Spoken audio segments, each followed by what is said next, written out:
Welcome to the University of Arizona Laboratory of Paleontology here on Tumamoc Hill. This is building 804. It's a tin building. Around you, you're familiar with those that are built out of granitic rock beginning in about 1903. The three buildings that are constructed with the basaltic rock are the 801, which is the laboratory and classroom, 802, which is the arts section, the arts area here on Tumamoc, and then 803, which is a new building, which is old but new to us because for a long time, up until I think about in the 1970s, it belonged to the United States Agriculture Department. So 803 was then purchased from the USGS, from the U.S. government, and became then one of the buildings here on Tumamoc, now an office and areas such as that. We can go in this door. This is the preparation area and oversized specimen collection area here in this particular building. In this particular laboratory area. We call this the prep lab. We've got these several prep boxes here where we have a sand bed that you can prop up materials. You can use some of Dr. Harrison's homemade wonderful sandbags. And what we have here is basically a story told by Paul Martin on over the years when he was here. He retired in 1989. He first came to Tumamoc Hill as a brand new hire in 1957. He was going to work with Tara Smiley, and they were going to create here on Tumamoc a department, a U of A department called the Department of Geochronology. And the Department of Geochronology sort of spread out over the landscape here on Tumamoc Hill. It had affiliations with laboratories on campus, but what it had up here that was unique was the vegetation plots and those sorts of things. But Paul Martin, when he first arrived, he met his new mentor, Tara Smiley, in what's building 801. Paul was going to share an office with Tara Smiley in what's today the library down in 801. And when his statement for his own tribute volume, which appeared in 1995, published by the Mammoth site of Hot Springs, South Dakota, he mentions in this how when he arrived, Tara Smiley was smoking his pipe and greeted him, and he immediately thrust a bag of material towards Paul and said, "Any idea what this is?" And Paul said, "Well, I don't think I've ever seen anything like that before." And Smiley said, "Well, it's sloth dung, and it was collected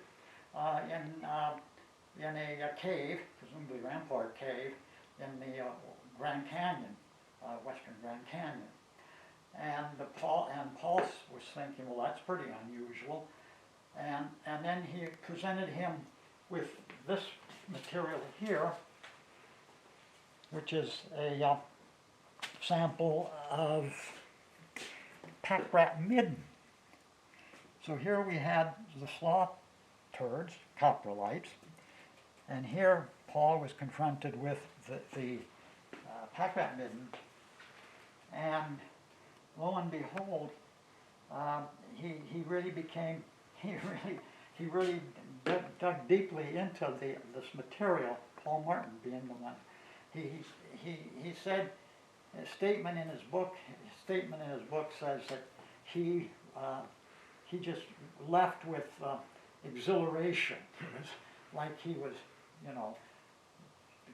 going on springs almost. He really thought that this was going to be a good place for him, and it was from 1957 until he retired in '89. But one of the things that, of course, our previous history on Tumamoc Hill in the Desert Laboratory was about botany and about plants and saguaros and that sort of thing. We all know that story pretty much for the most part. But what Paul then did was, by going from the coprolites to the pack rats, and especially the ground sloth material, then he started to think about bones. And this is a specimen of this particular ground sloth. It's a humerus, not the Furiops. It's this bone here, as shown in this image from the Las Vegas the Nevada State Museum. Yeah, it's the humerus up there. That's the small sloth. That's the one that's about a bear size. That's the one that was in the Grand Canyon, the Shasta ground sloth. There are 3 ground sloths in North America, well represented. There's a small, the medium one, and then one so big that you got to be kidding me. I mean, it's really a large animal. Now, so the UALP started to involve itself in these activities with fossil material being added to the collection. And so moving forward, brought other people in, and Paul was a very open sort of guy, and he also embraced people, literally embraced people, warm-hearted, and he became sort of the sponsor of a number of students up here throughout the years, and a very remarkable individual. He also had an opportunity, I think, while he was here to take 3 sabbaticals. And his first one was to Madagascar, which he brought back material here from. Tortoise, this is tortoise material from Madagascar. And these here are replicas. This is some plaster specimens, plaster replicas of that material.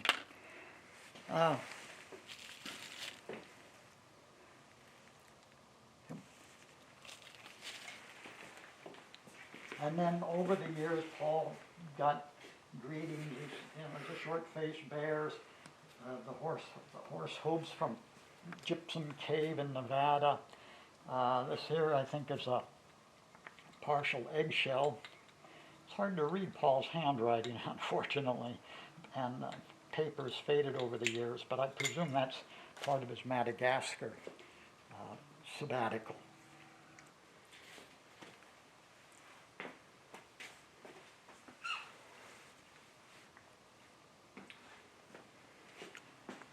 So when I came to the University of Arizona as a graduate student, I arrived here at Arizona in February of 1967, and I'd come from the University of Minnesota, which was on the quarter system, and I came back. When I came to Arizona, of course, I met with the semester, the 2 semesters of the academic year.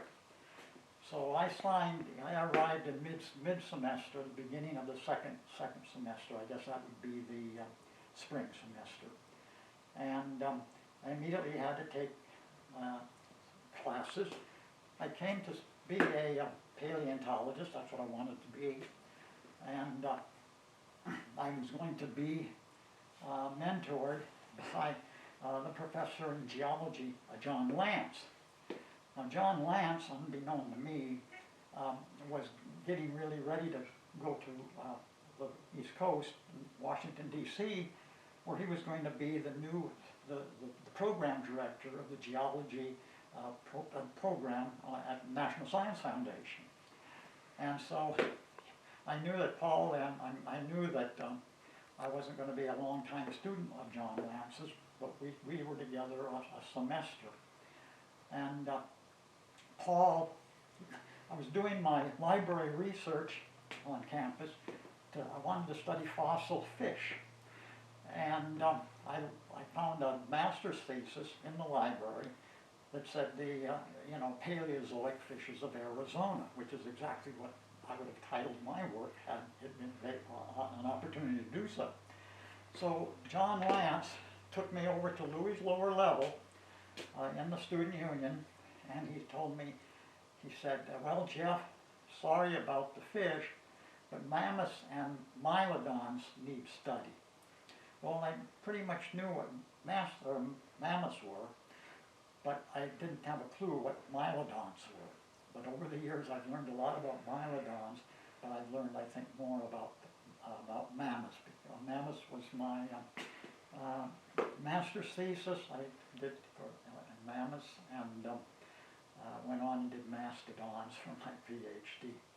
But Paul was an incredible person, a great mentor, and my first opportunity to come to Tumamoc, I had no transportation on campus. I walked back and forth from an apartment. There were several students in Paul Martin's Pleistocene biology course, which I took. I applied for and was given a seat. And Paul took his class outside. We all sat under the olive trees outside of Yuma Hall, and that's where our classroom was. So Paul informed the group that he had a colleague coming up to Tumamoc who was going to give a talk, and that was Robert MacArthur, very well-known ecologist. And so we loaded up, a few people loaded up, and drove up to Tumamoc with and 801 with a talk by MacArthur was going to be given. Well, I bummed a ride, as it were, and my first visit to Tumamoc Hill was for that lecture during my coursework, my class in Pleistocene biology, and it was it was quite an eye opener for me, and every time I've gone away, I completed my PhD in '75. I took a job at the Illinois State Museum for 37 years, and I always wanted to come back to Tucson. I did as often as I could visit friends and on my vacations, and I always insisted on getting Ev Lindsay giving me a ride up to Tumamoc, so I could sort of experience, get my 1 year, my 1 or 2 days of Tumamoc in. It's sort of like Brigadoon.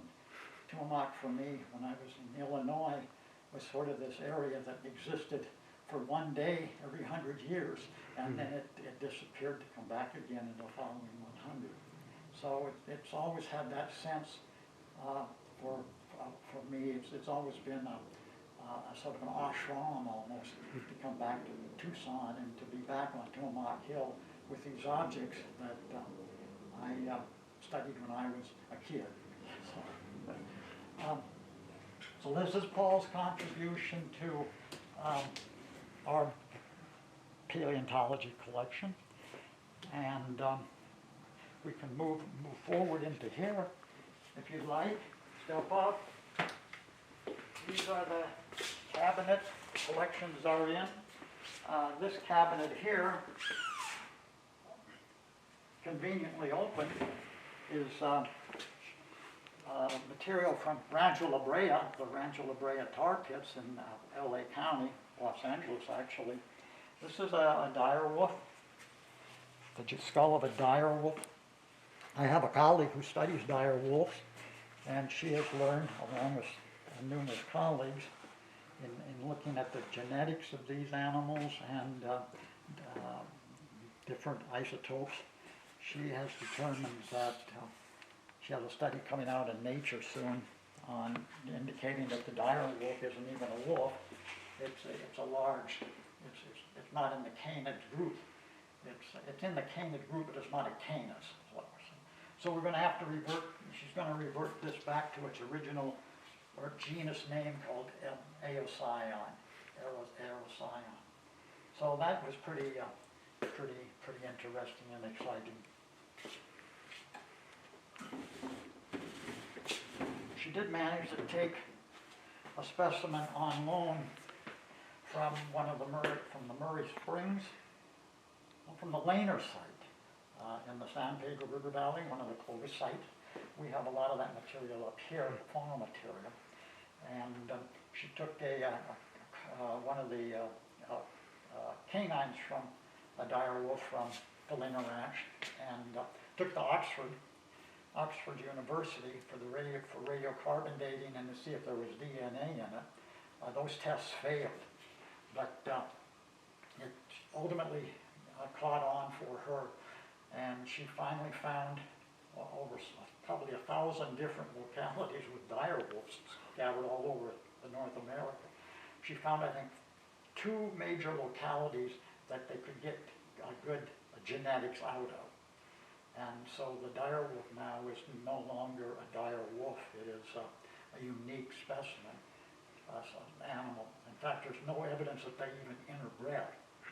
When they overlapped, the dire wolf probably said, you can leave now, we're here. So I think that the wolves were rather leery of the dire wolves. So,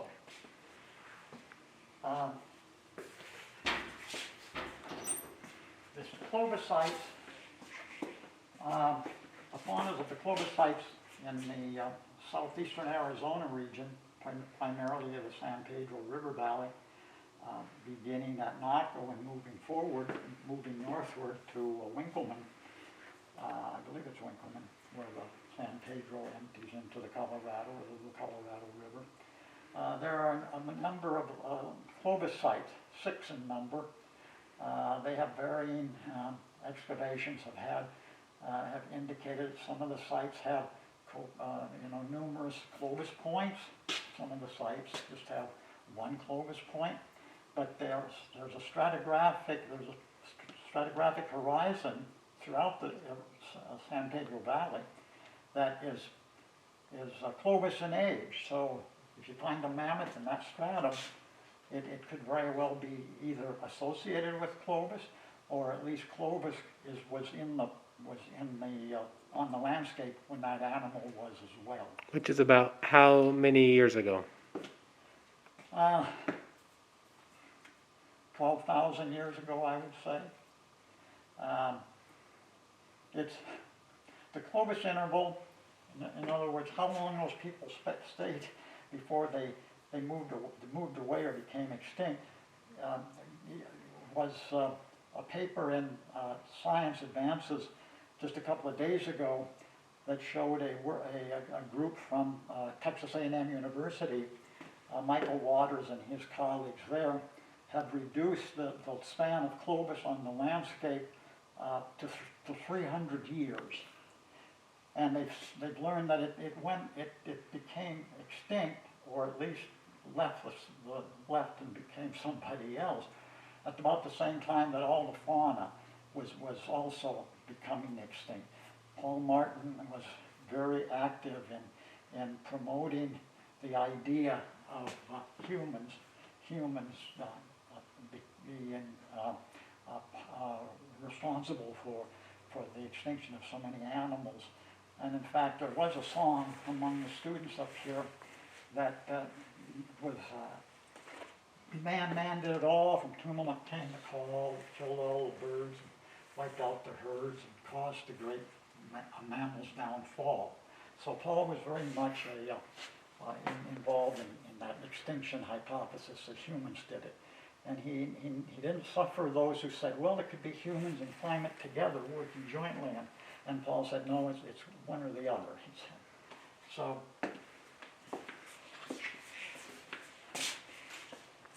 here's Lana Ranch material.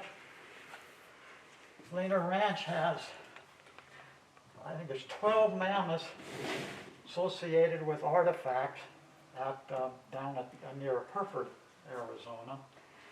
These teeth you see here are the upper teeth, well, not entirely. in large measure, their upper teeth of quite young mammoths. And they indicate an age where the oldest animals was about 26 years of age when she was met her end, and the youngest of them was 2 years old. We have over on the other side of the building, or other side of this room, we have what we call the Mammoths on Parade, which is the one who is the 26-year-old mammoth, all the way back, I think 5 of them, all the way back to the 2-year-old. So,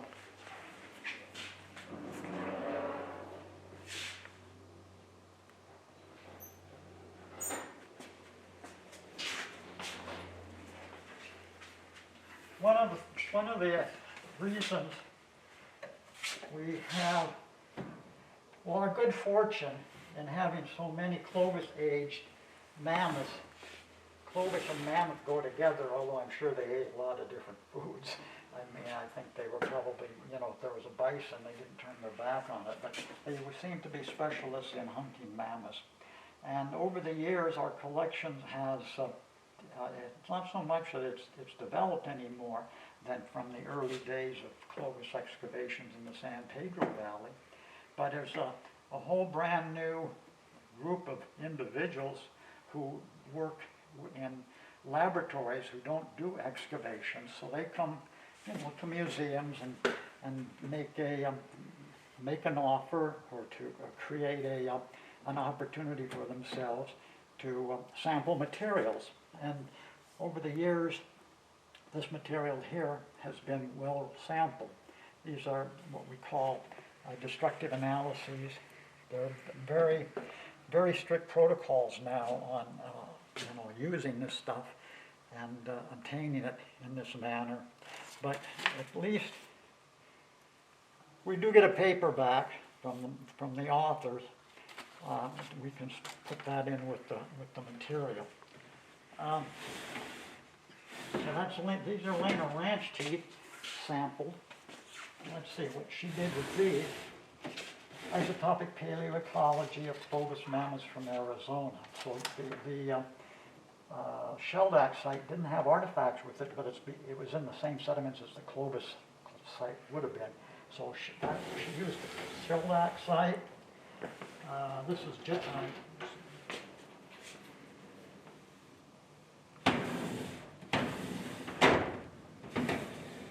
here's her study of enamel growth rates inferred from stable isotope analysis and history. This is Jessica Metcalf. She's the person who has studied the mammoths down here to some quite a large extent, considering she works up in Canada. But this is the specimen that the site. This is Eloise here. This is the skeleton of this mammoth down at Murray Springs, which is just east of Sierra Vista in the San Pedro River Valley. Murray Springs, tributary to the San Pedro. You notice that the backhoe hit that tooth and broke off a chunk. That was the discovery specimen for this particular animal.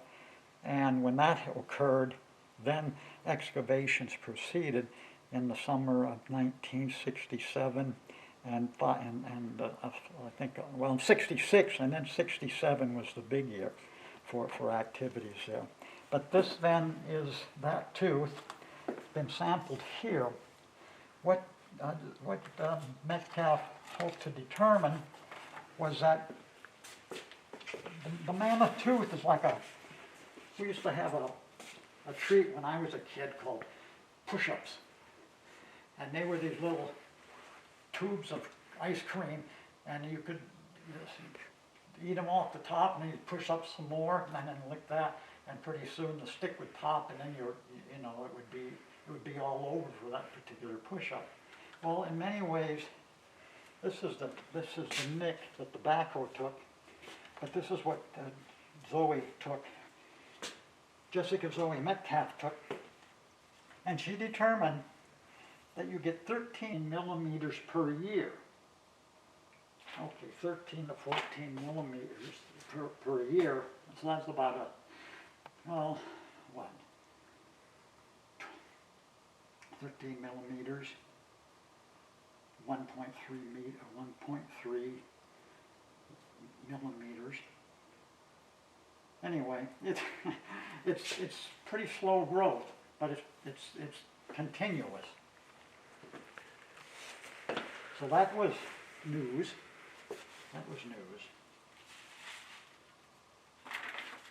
Again, the animal's called Eloise. It was called Big Earl when we found it, but it turns out that Earl is not an Eloise.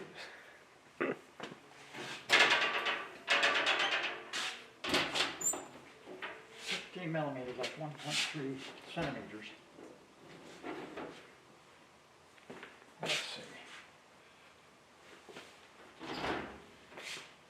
Here's another one of those specimens.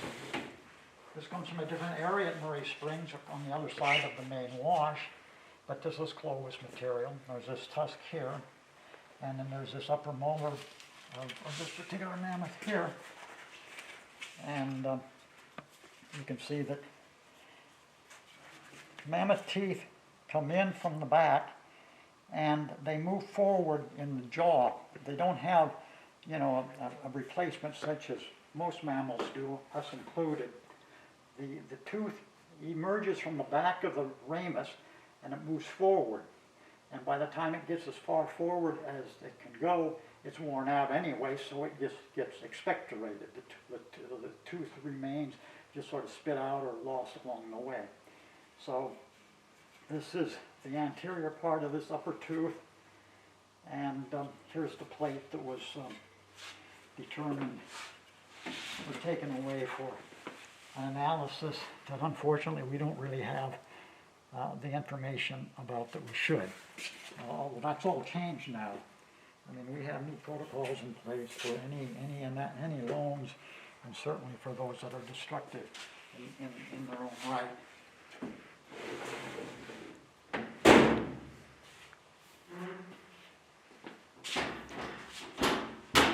I'd be remiss if I didn't come around here. This, by the way, is the lower jaw of Eloise. It's a good example of how some of the Murray Springs material, mammoth material, is preserved. There's a lot of, the animal was on the landscape for a long time, weathering, and ultimately got covered up on top, underneath a black mat. And the black mat is staining the teeth, as well as the long bones and ribs and foot bones of the carcass itself. So this is the female. You saw the male tooth there.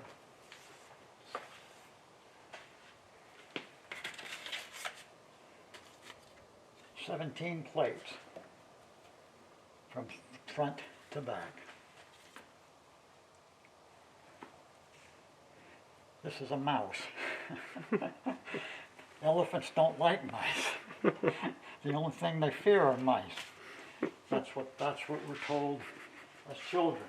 So, this is a mastodon here, a replica of a mastodon from Bonnie Spring when I did my dissertation back in 1971. We brought back 630 pieces of mastodon and unloaded them into our armada here, and I spent the next 4 years, from 71 till 75, cupping out bones. We created a replica mastodon in here, and it was quite a construction event, and I see we now have another construction event going on in the armada also. So time moves on.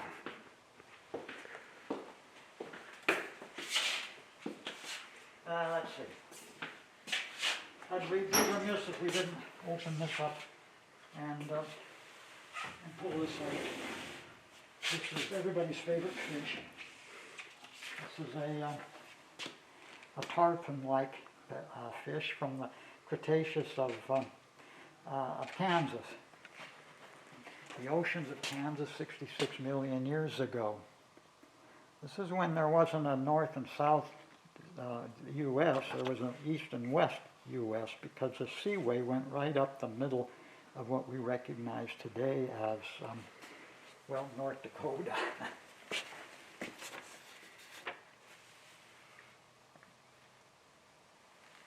This specimen was prepared by Charles Sternberg. I believe that's his name, George Sternberg, of Hayes, Kansas. He had a reputation of being probably the best preparator of fossil specimens of anybody in the U.S. And you know, if you start looking around Kansas, there's a lot of material that has been prepared by Sternberg. This is a stepladder, as it were.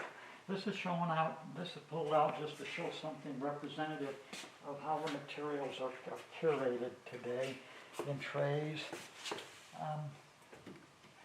by locality numbers, like Lana. These are camels. This is a site called Walnut Grove, or also Mill Creek. It's up north of Prescott in the central western part, or the central northern part of the state. This was, it's our locality number 1. It was, it was the, well, the father at the birth of locality number 1, which this is, was John Lance in about 1950.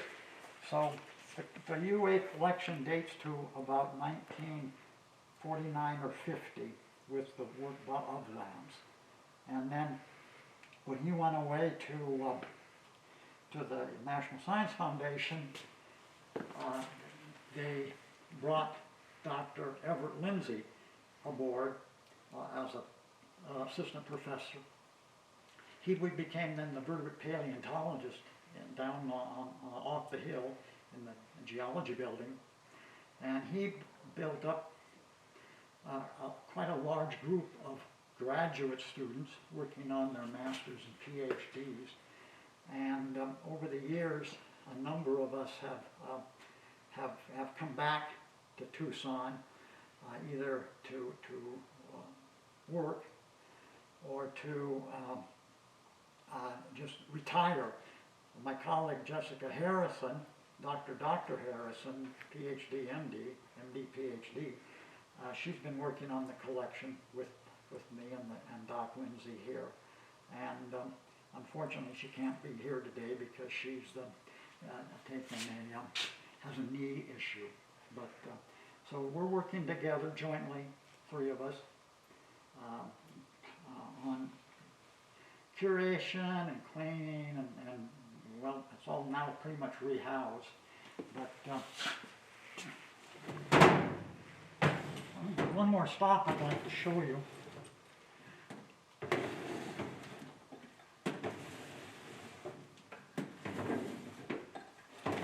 Camels, camels, camels. Jessica Harrison, the person I just mentioned her name, she's a specialist in camels. And so she has had a lot of fun with locality number 1, Walnut Grove. I'd like to go off now, time permitting, to where we came in. Paul Martin, excuse me, in one of his last books, it's called Twilight of the Mammoths. And Paul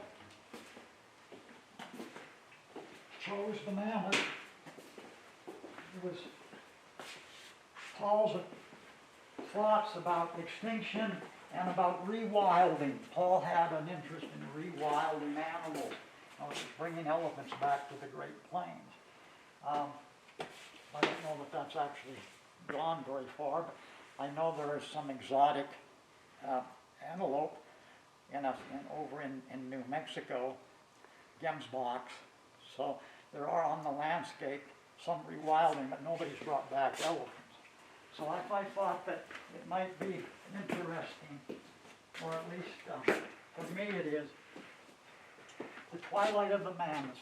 Okay, the twilight means the end of the mammoths.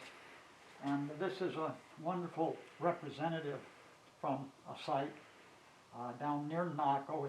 It's called the Lichen site, and it is it's just a few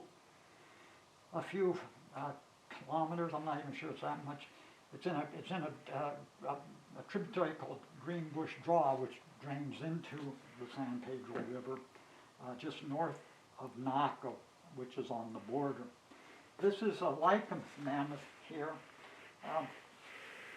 It's in pretty good shape, all things considered, but it's a big animal, very big animal, associated with one Clovis point. So somebody apparently thought they would heave a weapon at this animal. But this is one of the biggest mammoths that I have ever encountered. And if we do some measurements and then compare to what what the proportion of the stature is to a particular limb bone, we can determine the height of the skeleton, or the height of the animal in life if we have the skeleton. So we did the math on this guy, the lichen mammoth, and it turns out that at the shoulder, which is basically the high part of the animal, the head is pretty much just right there in the same plane as the shoulders on a mammoth, other elephants too, of course.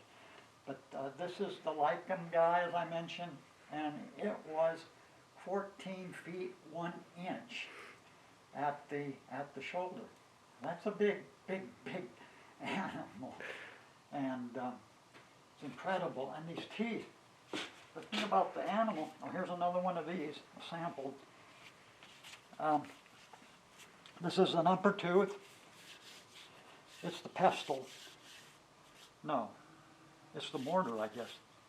The lower tooth's the pestle. In other words, they this is concave and convex, and the lower tooth that this abraded with is concave. But this is the second. This is the second molar. This is the third molars are just being erupted. The third molar here has no wear, and the upper tooth is the upper tooth that is wearing is the second molar. So this one has just starting to come in to wear. Probably about that much of it was exposed coming through the gum. But those are gigantic teeth. I mean, and they have, they're quite numerous plates.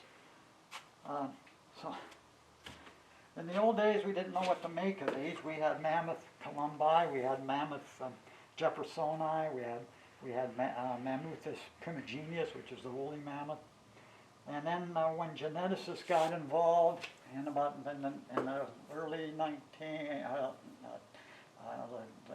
20th century, 21st century, we started to introduce some new techniques to bones, and it turns out that what I used to worry about was, well, is this jeffersoni, and another mammoth is columbi, and what's the other one? Well, it all turns out that these guys hybridized like crazy down here. So there's only really one species of mammoth south of 55 degrees north latitude, and that is the woolly mammoth, Mammuthus primigenius. So we're still trying to, those of us who've worked with mammoths over the years and are old now ourselves, we're having a little hard time adjusting and absorbing the fact that there's been hybridization,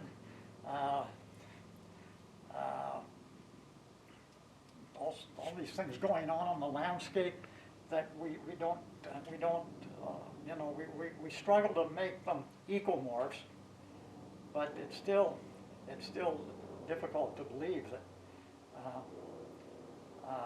Mammoths primigenius was the ancestor that came in, and these variants derived from it. It's Mammoths primigenius because that's the 1799. That's the earliest date we have on a signature of a mammoth. Mammoths primigenius, 1799. We don't go back that far with Columbi or with, so all these animals now are morphs of Mammoths primigenius. So what was the 1799 date exactly? That's when the Mammoths primigenius was named. In other words, it was, you know, it was described and given the name of primigenius, which means firstborn or something like that. So they were actually, you know, were ahead of themselves when they named it firstborn, because literally that's what it became. Oh, interesting. Columbi was named after the you know, Columbian, the Columbian mammoth was named after, I believe, a Columbian exhibition or something, and then the Jeffersoni was named after Thomas Jefferson, but primigenius was named as, you know, first birth, or primigenius. Yeah. So this is where we leave Paul then with his Twilight of the Mammoths. We couldn't give him a better specimen to turn the lights out on than this one right here from Lichen in San Pedro Valley. So you did good, Paul. This little guy here troubled me when I was a student too. This is certainly a woolly mammoth. I mean, look at how abbreviated that mandible is. The teeth are wide, fat, got lots of plates. This shouldn't be, you know, we can't call that a columbi. I struggle with what it was. I don't even remember what I called it. But it's now a pretty good example of the woolly mammoth. See the jaws? The jaw is short. Woolly the true woolly mammoth has really a flat head and compressed, and we don't see that much. There's not that sort of compression in what we typically used to utilize or believe, call the Columbian mammoth and Jefferson's mammoth. But it makes it, I believe it. It's taken me, when I wrote my master's thesis in 1970, I struggled over this. But now I guess I can just call it the woolly mammoth and be done with it. So, that's it. We got more to show, but well, we're here. So, be happy to provide opportunities as they become available now after we leave the COVID-19 and get together again and in something other than virtual context. So, anyway, thank you.